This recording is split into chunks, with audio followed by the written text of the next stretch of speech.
Back again with our daily read-in. What? We read books. Yatch. Actually, let's see what that temperature's like. Oh shit, it's 80 and there's no wind. I should go to the fucking park right now. Why am I reading? Holy shit. It looks so nice. Alright, we'll just read a little bit.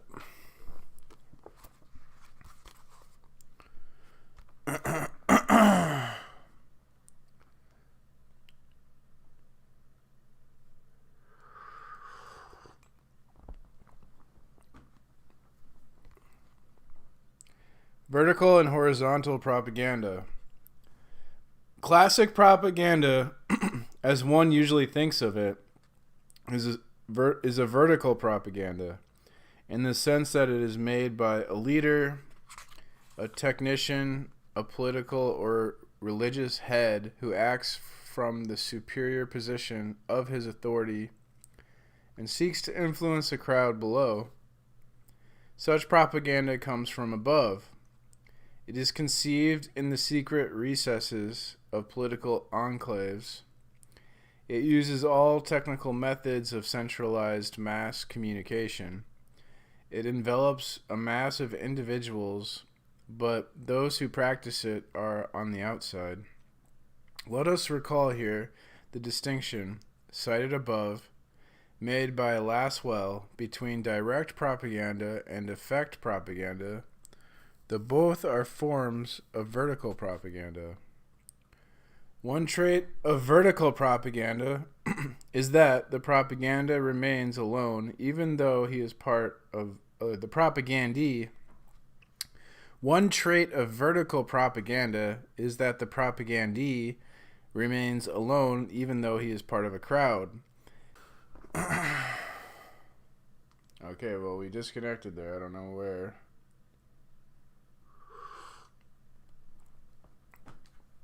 I can just start over.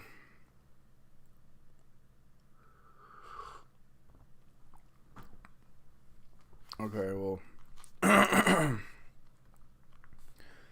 One trait of vertical propaganda is that the propagandee remains alone even though he is part of a crowd. His shouts of enthusiasm or hatred, though part of the shouts of the crowd, do not put him in communication with others. His shouts are only a response to the leader.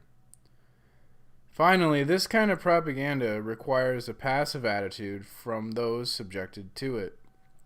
They are seized, they are manipulated, they are committed, they experience what they are asked to experience. They are really transformed into objects. Consider, for instance, the quasi-hypnotic condition of those propagandized at a meeting.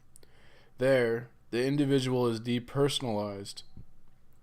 His decisions are no longer his own, but those suggested by the leader, imposed by a conditioned reflex. When we say that this is a passive attitude, we do not mean that the propagandee does not act. On the contrary, he acts with vigor and passion. But as we shall see, his action is not his own, though he believes it is. Throughout, it is convinced and willed outside of him. The propagandist is acting through him, reducing him to the condition of a passive instrument. He is mechanized, dominated, hence passive. This is all the more so because he often is plunged into a mass of propagandees in which he loses his individuality and becomes one element among others, inseparable from the crowd and inconceivable without it. In any case, vertical propaganda is by far the most widespread, whether Hitler's or Stalin's, that of the French government since 1950, or that of the United States. It is in one sense the easiest to make, but its direct effects are extremely perishable, and it must be renewed constantly. It is primarily useful for agitation propaganda. Horizontal propaganda is a much more recent development. We know it in two forms: Chinese propaganda and group dynamics in human relations. The first is political propaganda, the second is sociological propaganda. Both are integration propaganda. Their characteristics are identical, surprising as that may seem when we consider their totally different origins in context, research methods, and perspective. This propaganda can be called horizontal because it is made inside the group, not from the top, where, in principle, all individuals are equal and there is no leader. The individual makes contact with others at his own level rather than with a leader, and such propaganda therefore always seeks conscious adherence. Its content is presented in a didactic fashion and addressed to the intelligence. The leader, the propagandist, is there only as a sort of animator or a discussion leader. Sometimes his presence and his identity are not even known. For example, the ghostwriter in certain American groups or the police spy in Chinese groups. The individual's adherence to his group is conscious because he is aware of it and recognizes it, but it is ultimately involuntary because he is trapped in a dialectic and in a group that leads him unfailingly to this adherence. His adherence is also intellectual because he can express his conviction clearly and logically, but it is not genuine because the information, the data, the reasoning that have led him to adhere to the group were themselves deliberately falsified in order to lead him there. But the most remarkable characteristic of horizontal propaganda is the small group.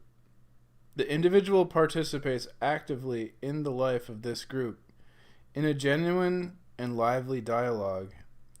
In China, the group is watched carefully to see that each member speaks, expresses himself, gives his opinions. Only in speaking will the individual gradually discover his own convictions, which also will be those of the group. Only in speaking will the individual gradually discover his own convictions, become irrevocably involved, and help others to form their opinions, which are identical. Each individual helps to form the opinion of the group, but the group helps each individual to discover the correct line. For miraculously, it is always the correct line, the anticipated solution, the proper convictions, which are eventually discovered. All the participants are placed on equal footing. Meetings are intimate. Discussion is informal, and no leader presides. Progress is slow. There must be many meetings, each recalling events of the preceding one, so that a common experience can be shared.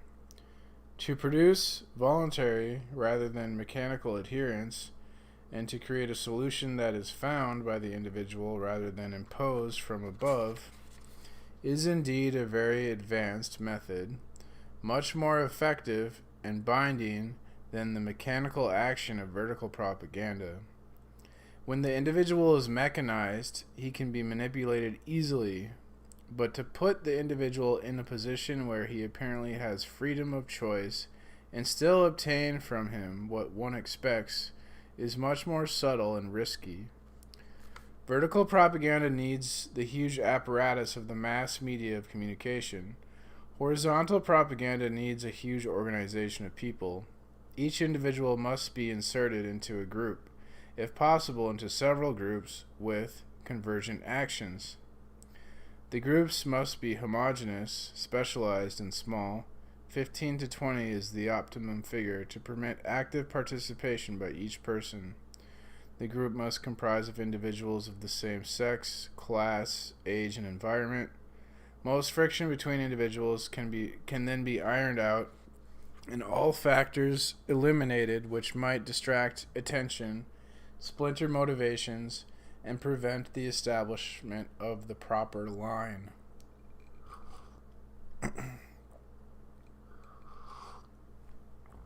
Therefore, a great many groups are needed. There are millions in China, as well as a great many group leaders. That is the principal problem, for if, according to Mao's formula, each must be a propagandist for all, it is equally true that there must be liaison men between the authorities in each group.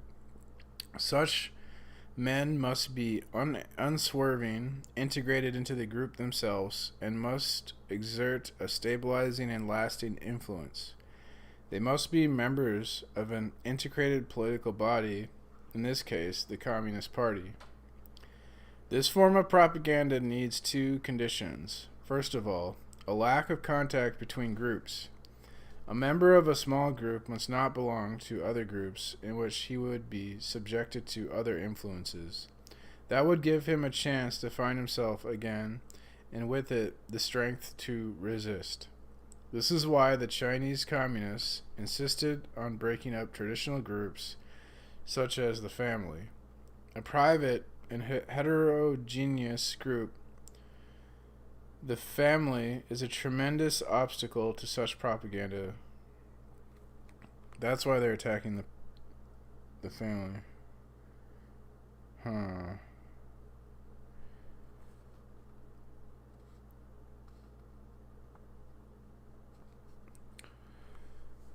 That's why they're attacking the family in part. Interesting. What's up, Matrix Media?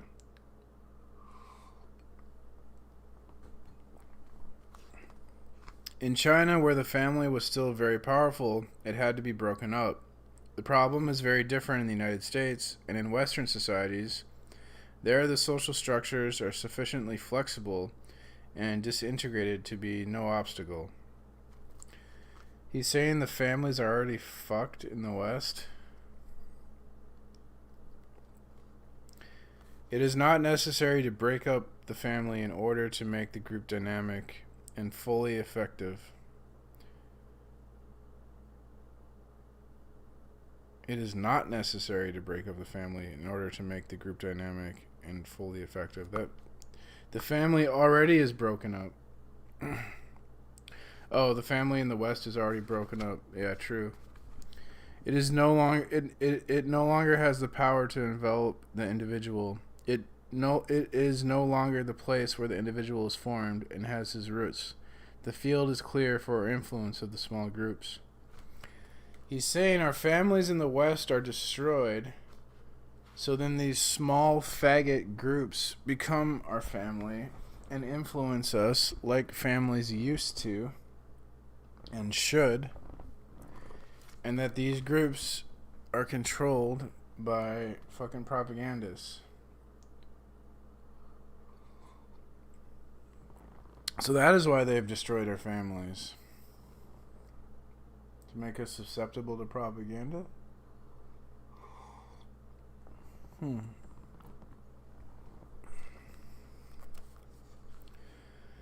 The other condition for horizontal propaganda is identity between propaganda and education.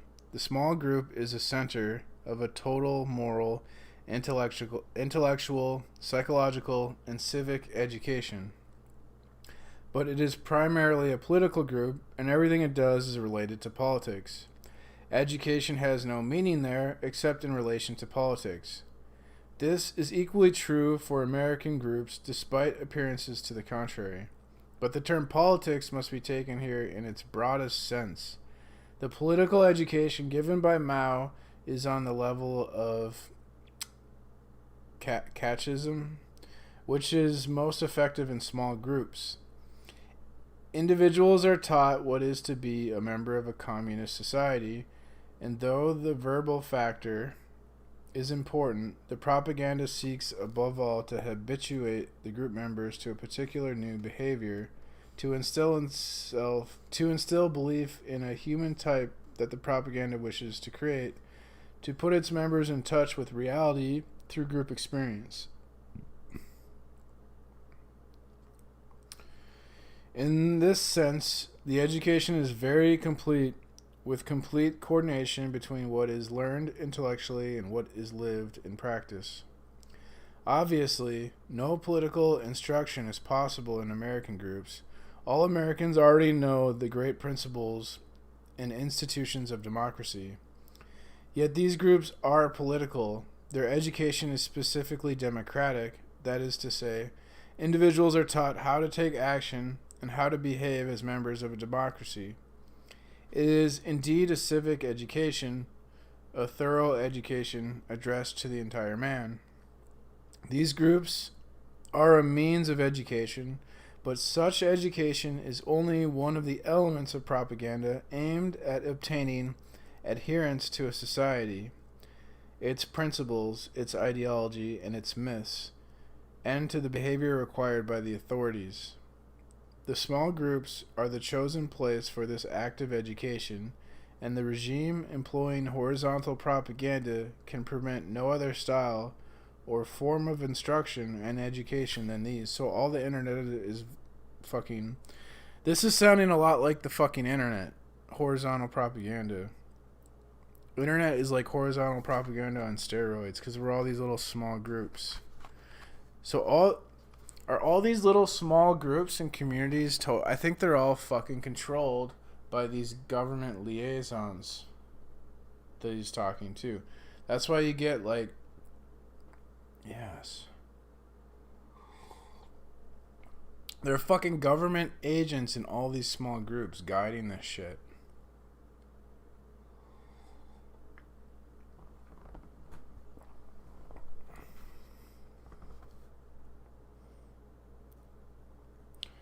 We have already seen that the importance of...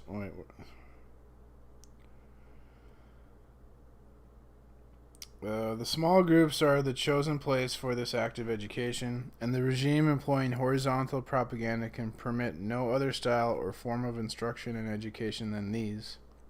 We have already seen the importance of these small groups requires the breaking up of other groups, such as the family. Now we must understand that the education given in the political small groups requires either the disappearance of academic education or its integration into the system. In the organization Man, William H. White clearly shows the way in which American schools is becoming more and more a simple mechanism to adapt youngsters to American society. As for the Chinese school, it is only a system of propaganda charged with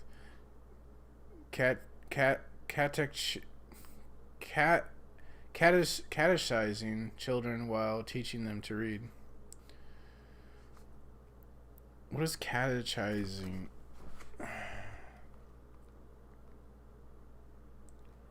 It's propaganda, the formation of men's attitudes. Catechize, instruct someone in the principles of Christian religion by means of question and answer, typically by using catechism. Put questions or interrogate someone. Catechize. Catechize.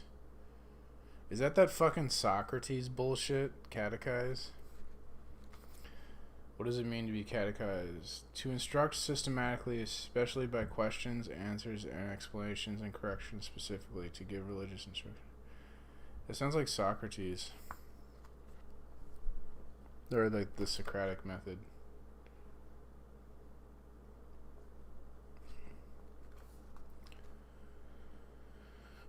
That's the book. Propaganda. The Formation of Men's Attitudes by Jacques Ellul.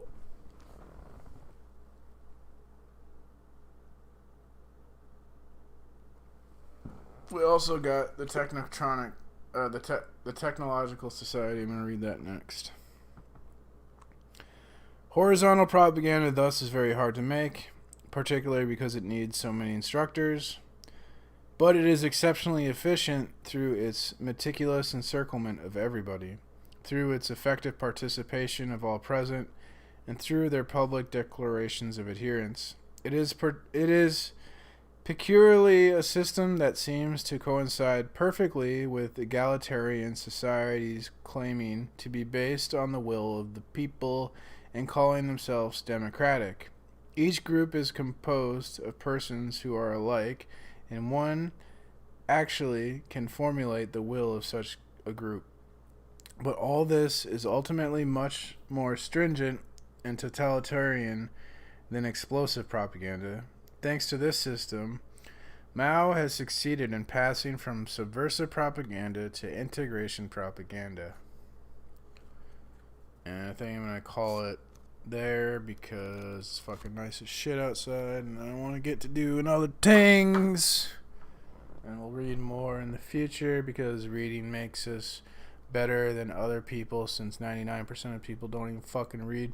So all you have to do to be better than 99% of people is pick up a fucking book and read it a little bit. Just a little bit. People don't even read a little bit. And then you're smarter than other people and you're better